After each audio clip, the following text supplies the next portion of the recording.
નમસ્કાર વિદ્યાર્થી મિત્રો, એનજી નોલેજમાં તમારું સ્વાગત છે, જ્યાં તૈયારી થાય છે સરળ અને સ્માર્ટ. આ વિડીયોમાં આપણે જોઈશું મનોવિજ્ઞાન અને શિક્ષણ વિષયના 30 MCQ પ્રશ્નો, જે ટેટ 1 અને ટેટ 2 જેવી પરીક્ષામાં વારંવાર પૂછાતા હોય છે. આ સિરીઝમાં કુલ 1000+ પ્રશ્નો કવર કરવાના છે. દરેક ભાગમાં નવા અને ઉપયોગી પ્રશ્નો સાથે તમારી તૈયારી વધુ મજબૂત બનશે. તો તૈયાર થઈ જાઓ. તૈયારીની શરૂઆત આજે જ કરો અને દરેક ભાગમાં જોડાતા રહો. વિડીયો અંત સુધી જરૂરથી જુઓ અને આવો જ ઉપયોગી કન્ટેન્ટ મેળવવા માટે ચેનલને તરત જ સબસ્ક્રાઇબ કરો. બેલ આઇકન જરૂરથી દબાવો, જેથી કરીને અમારા નવા વિડીયોની નોટિફિકેશન તમને મળતી રહે. ચાલો આપણે અભ્યાસ શરૂ કરીએ. પ્રશ્ન નંબર 181. કયા મનોવૈજ્ઞાનિકે ગંધના 6 પ્રકારો આપ્યા છે? એનો જવાબ છે હેનિંગ. પ્રશ્ન નંબર 182. પૂરકતાનો નિયમ શેની સાથે સંકળાયેલો છે? એનો જવાબ છે પ્રત્યક્ષીકૃત સાતત્ય. પ્રશ્ન નંબર 183. પ્રત્યક્ષીકરણમાં સંગઠનના નિયમો આપનાર મનોવૈજ્ઞાનિકો કયા કયા છે?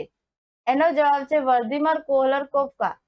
પ્રશ્ન નંબર 184. સામાન્ય રીતે મનુષ્ય કેટલા CPS સાયકલ પર સેકન્ડ સુધીની કંપન સંખ્યા વાળો અવાજ સાંભળી શકે છે? એનો જવાબ છે 20 થી 20,000 CPS. પ્રશ્ન નંબર 185. મેકડુગલના અનુસંધાન મુજબ મૂળ વૃત્તિના કેટલા પ્રકારો જણાવાયા છે?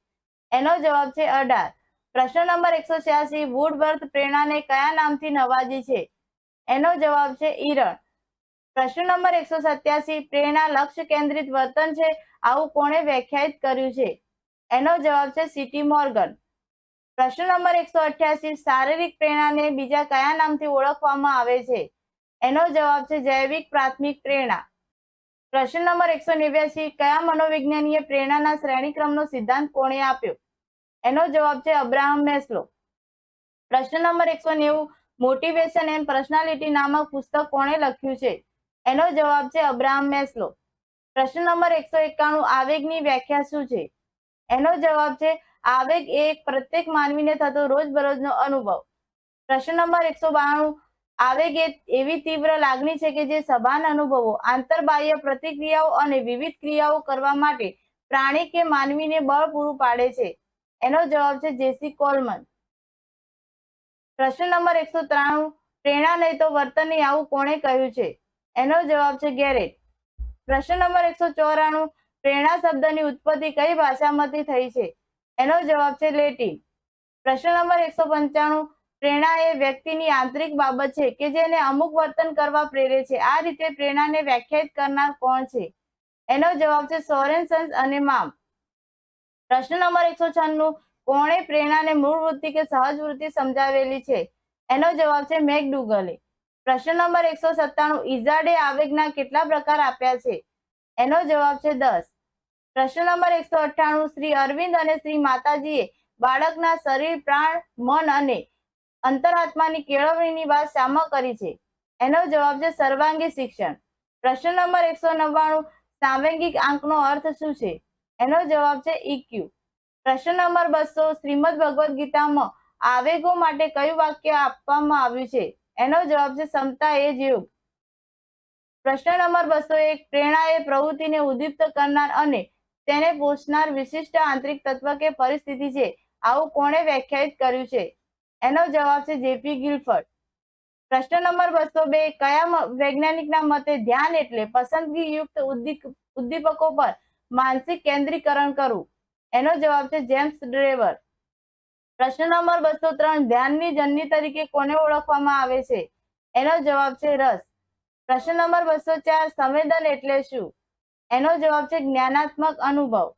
પ્રશ્ન નંબર 205. સીધી પ્રેરણા વિશેનો ખ્યાલ સૌપ્રથમ કોણે આપ્યો? એનો જવાબ છે મેકડુગલ. પ્રશ્ન નંબર 206. સીધી પ્રેરણાના માપન માટે કઈ કસોટીનો ઉપયોગ થાય છે? એનો જવાબ છે TAT, પ્રત્યક્ષ અધિજ્ઞાન કસોટી. પ્રશ્ન નંબર 207. મુનિ વાત્સ્યાયન દ્વારા વાત્સ્યાયન કામસૂત્ર પુસ્તક શારીરિક પ્રેરણાને કઈ બાબતને પ્રેરે છે? એનો જવાબ છે જાતીયતા કે જાતીયતા વૃત્તિ. પ્રશ્ન નંબર 208. સંલગ્નતાની પ્રેરણાના માપન માટે કઈ કસોટી વપરાય છે? એનો જવાબ છે પ્રત્યક્ષ અધિજ્ઞાન કસોટી. પ્રશ્ન નંબર 209. ત્વચા દ્વારા કેટલા પ્રકારના સંવેદનોનો અનુભવ થાય છે? એનો જવાબ છે 4.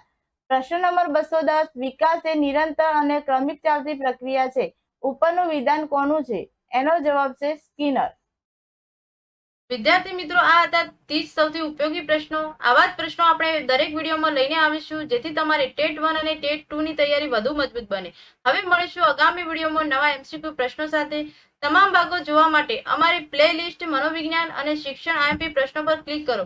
એની લિંક કેપ્શન બોક્સમાં આપેલી છે. તો આજથી તૈયારીને એક નવી દિશા આપો. વિડીયોને લાઈક કરો, કમેન્ટ કરો, શેર કરો, ચેનલને સબસ્ક્રાઇબ કરો અને બેલ આઇકન દબાવી દેજો, જેથી વારંવાર વિડીયો મળતા રહે. Thank you.